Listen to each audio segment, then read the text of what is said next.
Ladies and gentlemen, boys and girls, how you guys doing? This is the Brandon Cruz Daily Fantasy Podcast. Week number 2 of the Xfinity series, at least on this channel. And we are going to Pocono, or as I like to call it, Onacop. Because for whatever reason, ever since I was little, I always read Pocono backwards, and I just always said Onacop. So if you hear me say Onacop, that's why. It's just Pocono. It is by far the worst racetrack on the stupid series.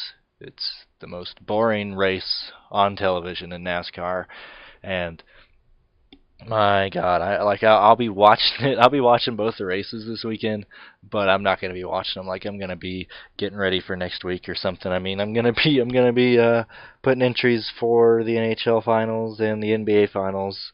Probably when the race is on, I'm not going to be really watching the races because it's a boring fest. I mean, Pocono sucks.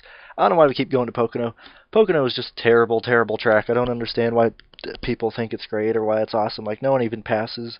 I mean, yeah, sure, the Xfinity Series might be running their low downforce or whatever their special package is this weekend, but the track still sucks. There ain't no fixing that, so I don't know, that's just my opinion. I'm going to go over what I'm looking at this weekend, and and it applies for Sunday's race as well. It's just things that I've seen looking at the past races, looking at the previous points, the previous Draftkings points. So let's get into it. First thing that I want to look at is starting positions. Obviously, this podcast for the Xfinity Series is coming out before the qualifying, but starting positions have been very important in the past. That's an important trend. The Pocono's a hard race to pass at. It might be different with this new package, but I still think if you got a fast car like Kyle Busch, who's probably going to be on the pole, no one's going to pass you. Even if they got this package, no one's going to be flying by Kyle Busch.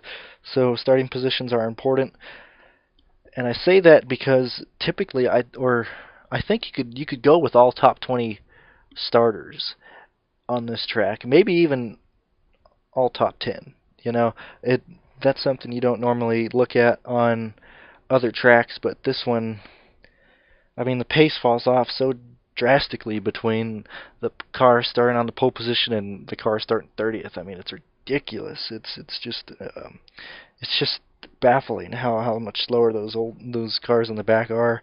So unless you really feel comfortable about like the 45 or some other cars, I just threw the 45 out there just because I know he was good last weekend.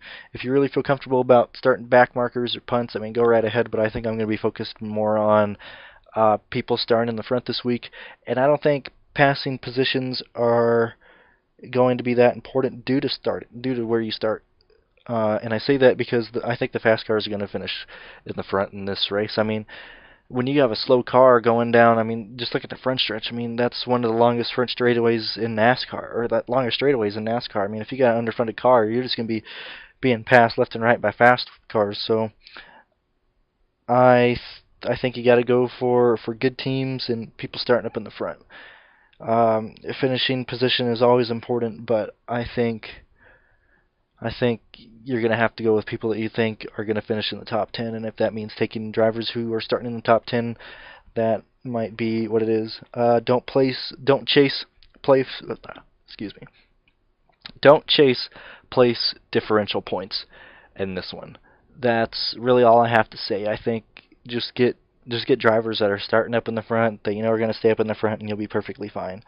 Man, it's tough because, like I just said, I mean, guys that start in the front are going to stay up front in this. I don't really see a need for really low-level punts. I think you could maybe go to like 7,000 at your like lowest driver. Let me look at the drivers real quick, or at least the price. Let me at least see. I mean, you got the 3 top guys: Kyle Busch, Elliott Sadler, Chase Elliott. I'm surprised they put Elliott Sadler so high, even though we had Paul Menard in this race. But Kyle Busch is going to start first. I guarantee he's going to start first. He was the fastest in practice 1 and practice 2. It's hard to really look at long runs on this track because the track is so freaking huge. No one really does 10-lap runs, and it's hard to find like 5-lap average runs on any type of statistic website related to racing. So there's that. Or before I get into the drivers, I'm going to keep going over my points, and then I'll go down the drivers. I apologize for that. I like practice, but I won't trust it fully. for both of these races. I mean, I like looking at past races here and how the drivers have performed in the past and what types of tracks there are and who they're racing for. I mean, like all the Joe Gibbs cars are in play. I think RCR cars are in play, and Junior Motorsports are in play. I don't really see a need for going off of that. I mean, I think you got like 12 or 13 cars right there just to choose from, so I'd probably stick with those guys, or at least that's at least who I'm going to be looking at. I mean, obviously, if something crazy happens in qualifying to where like all the fast guys are starting in the back, I mean, go right ahead, take those guys. But I think it's going to be fast cars starting up front. I think that's who you're going to be picking. Track form is important. I think an average finish in previous races here is going to show a lot. Let me see. Yeah, it shows a lot. It really does. I mean, Elliott Sadler is the model of consistency. You know what? Ross Chastain ain't too bad, actually, if he starts pretty shitty. I think that's about the only guys that I see like with a lot of greens, or at least averaging the same thing. I mean, Kyle Busch is still Kyle Busch. He has a 5th place in 2016 in the spring and a 12th in the fall in 2015. I keep going off my stupid notes. I say look at 5-lap runs. If you can 5-lap runs, use that to your advantage. But I don't think you can really be able to find a lot of 5-lap run averages. I mean, especially for a lot of the Xfinity guys, because I have so much trouble finding that. And then favorite guys starting 20 plus. Like I said, I think that's where your lineups are going to be and where they're going to start. I don't like Penske this week. I certainly don't like Penske this week because Paul Menard, I don't believe in him, and Austin Cindric, I don't believe in him.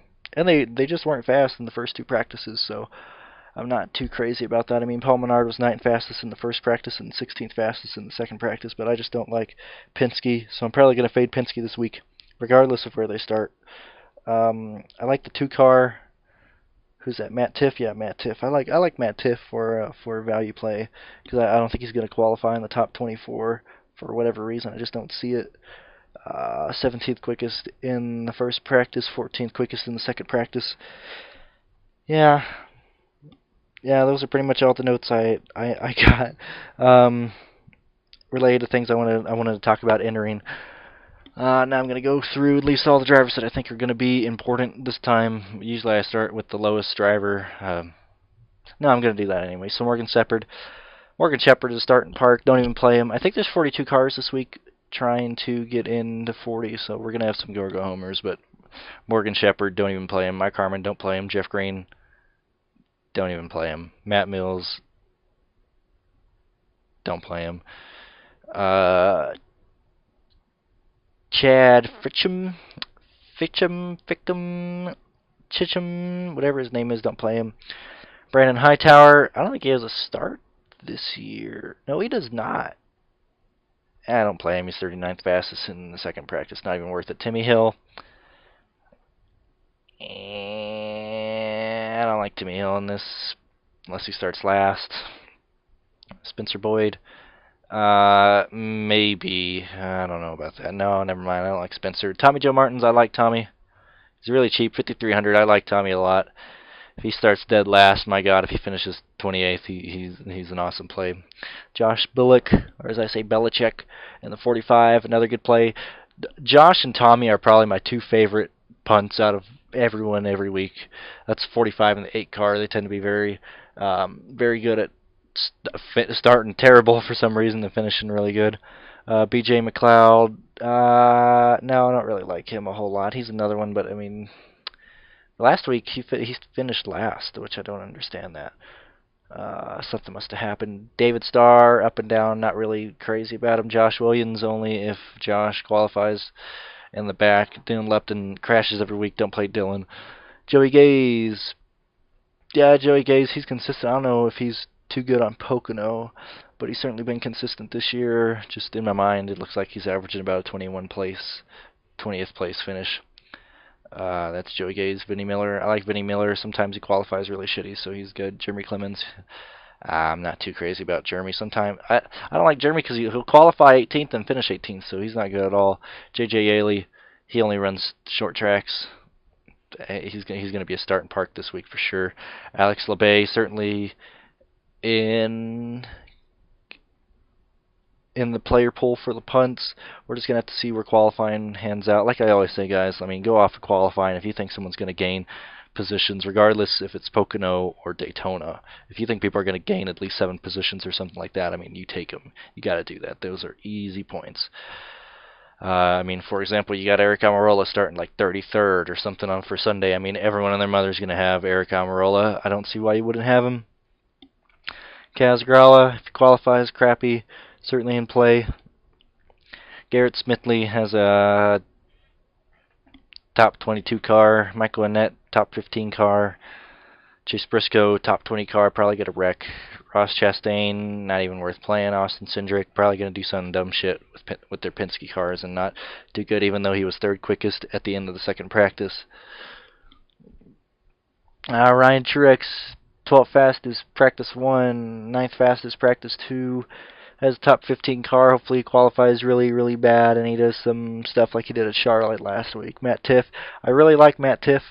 I really, really like Matt Tiff this week. I think RCR has a struggling time qualifying recently, and Matt Tiff,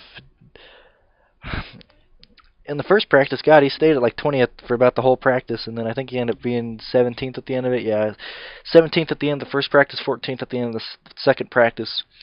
If Matt Tiff starts 20th or 19th, I really like Matt Tiff. Ryan Reed, I like Ryan Reed with this with the rules package that they're running this week. He tends to run really good with this. He finished at Indianapolis last year when they ran it really good, and I like Ryan Reed here. Hopefully he qualifies really bad. I think Ryan Reed could easily have a top 10 car. Brandon Jones, I don't like Brandon Jones. He does some wild things. I mean, he's wildly inconsistent. I mean, he's giving you top 10s or at least top 15s. Like he has a last 5 races of 6th, 10th, 2nd, 10th, 15th. A little volatile, but certainly a top 15 car. Tyler Reddick, man, I hope he could. Tyler Reddick is, man, I don't understand, man. He wrecks a whole lot, and I don't understand that. I really don't understand why Tyler Reddick keeps getting involved in accidents and stuff of that nature, but he does. So we just got to get used to that. John Hunter Nemechek, kind of a fast car, but I think he's going to qualify too high to really be useful. I think John will probably qualify 8th. I think he'll probably finish 6th. Paul Menard, I don't see Penske this week even being contention. I'm not going to use Paul Menard. Cole Custer, yeah, I think Cole Custer could get a top 10. I mean, he was 8th fastest, practice 1, practice 2, he was in 4th. I actually really like Cole. He's been really consistent this year. Pretty much all top 15 finishes, actually all top 10 finishes except 2 of them, Daytona and Dover. So, I mean, yeah, I like Cole Custer this week. I certainly like him. Justin Allgaier, yet again, like I say, he's just like Elliott Sadler. He's just a bit more volatile. I mean, he's consistent, then he just like craps the bucket and finishes dead last like he did at Charlotte. But let's see, he was 5th fastest at the end of the first practice, 8th fastest at the end of the second practice. I think Justin Allgaier is he's either going to finish 5th or 31st. Probably 5th, 75% of the time. Christopher Bell, I like Christopher Bell. Hopefully he starts like 12th or something. I think Christopher Bell has a top 7 car. Chase Elliott, I think the main battle tomorrow is going to be Chase Elliott and Kyle Busch. I think Kyle Busch is going to get the pole. Chase Elliott's going to be 3rd. And then probably, I know Austin Cindric was 3rd at the end of the second practice, but I'm not a huge fan of him in this situation. I think Tyler Reddick's maybe 4th. And then probably 5th would be either Allgaier, Bell, or John Hunter Nemechek. I don't mean to sound just disappointed or anything, but man, we're going to Pocono. This race sucks. These races suck. I mean, if it wasn't for fantasy sports, there's no way I'd be watching this crap. I mean, Pocono is just a god-awful race, but I'm here to make money, here to try and make you guys money. So I think that's pretty much my intro into the NASCAR Xfinity Series at Pocono this weekend. Like I said, guys, I mean, pay attention to qualifying. That's That's how you pick your guys. I wish I could do this after qualifying, but I just don't have enough time between the end of Xfinity qualifying and the start of their race. It's like 2.5 hours. I got to record this. This takes like 15 minutes to do, and then I got to render it and everything, upload to YouTube. By that time, I probably only have like 45 minutes to make a lineup, and you guys probably won't even watch it if I upload it on Saturdays. So that's why I upload the Xfinity Series vlog or podcast on Fridays. Excuse me, man. I'm just burping like crazy. Excuse me again. I just want to wish everyone good luck in the Xfinity Series.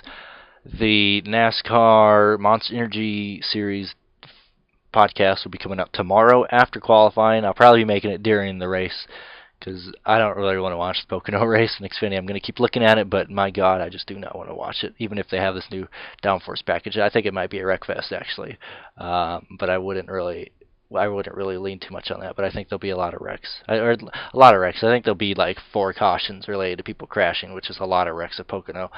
But yeah, Monster Energy podcast coming out tomorrow after qualifying with all my major picks there.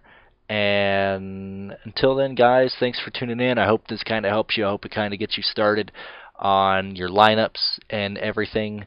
So tune in tomorrow. Good luck on the slates tomorrow, guys. Have fun. I will talk to you next time.